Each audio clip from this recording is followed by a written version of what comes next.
जानवरों के कटने सड़ने की बदबू से दूषित हवा में लोगों का जी पाना होगा मुश्किल। नमस्कार, एफटी लाइव में आपके साथ मैं हूं सिमरन कौर।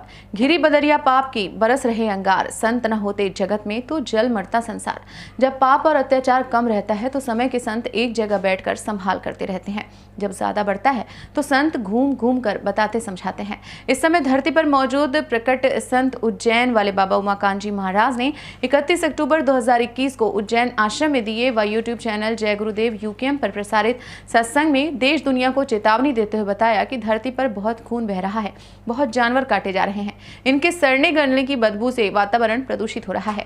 अगर यही हाल रहा तो लोगों ने मांसाहार नहीं छोड़ा तो आगे हवा इतनी दूषित हो जाएगी कि सांस लेने में भी लोगों को दिक्कत होगी, जीना मुश्किल हो जाएगा। आप भी सुनिए महाराज जी की ये चेतावनी। धरती माता को खुश रखो, ये हिलने न पावे, सजा देने न पावे, ये गंदा होने न पावे। जब गंदगी ज़्यादा होने लगती है तब ये लोग नाखुश होते हैं, नाराज़ होते हैं। गंदगी कैसे होती है? जैसे धरती को कहा गया साफ सुथरा रखो। धरती किस लिए मिली है? चलने के लिए, तत्व को यानी समझो कि ग्रहण करने के लिए। अब यही धरती जब गर्म हो जाती है तो शरीर को जो यानी तत्व मिलना चाहिए, ठंडी मिलनी चाहिए, नहीं मिलती है, वही चीज़ नुकसान कर जाती है। यही धरती यानी समझो फायदा भी करती है, यही धरती यानी नुकसान भी कर जाती है। कहते हैं जब ठंड में धरती यानी समझो कि ठंड रहे तो उसमें चलोगे ठंडी लग जाएगी।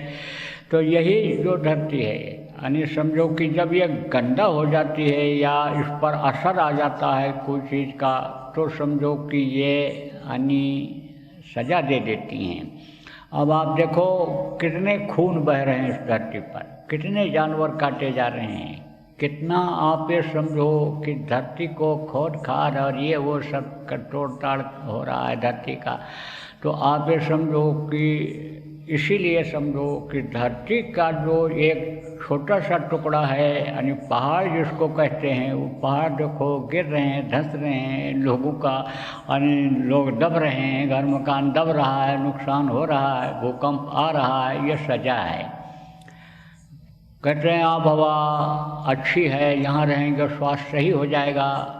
तो आब हवा जहाँ की सही रहती है वहाँ पर यानी समझो कि आदमी का स्वास्थ्य सही रहता है, क्योंकि स्वस्थ हवा मिलनी चाहिए। पहाड़ों पर पेड़ लोग लगाते हैं, यहाँ पेड़ को काट के गिरा देते हैं, ख़त्म कर देते हैं। पहाड़ों पर आप ये समझो कि यानी जो पेड़ होते हैं वहाँ शुद्ध हवा मिलती है। शहरों में देखो गंदगी जहाँ ज़्यादा रहती है वहाँ पर वायु दूषित हो जाता है, गंदी हवा मिलती है तो नाक में गंदगी महसूस होती है, कहते हो बदबू आ रही है। जहाँ पर बगीचे हैं वहाँ जो फूल हैं उनसे टकरा करके जो हवा आती है वहाँ कहते हो आनंद आता है, खुशबू मिलती है। तो आप ये समझो कि इतनी सड़न और इतना बदबू यानी इस वक्त पर माहौल में हो रहा है, वातावरण कि समझो कि यही हाल अगर रहा तो हवा इतनी दूषित हो जाएगी कि समझो कि सांस लेने में भी लोगों को दिक्कत होगी।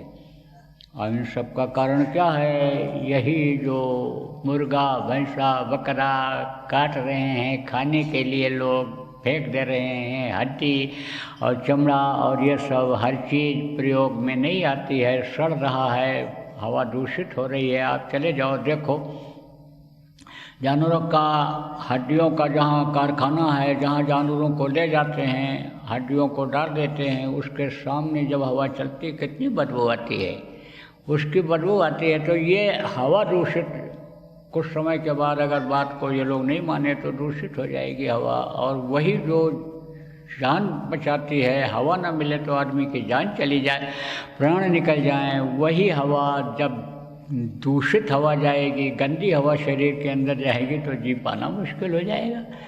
तो वो ये यानी समझो कि इसीलिए कहा जाता है जल को साफ रखो, गंदा मत करो।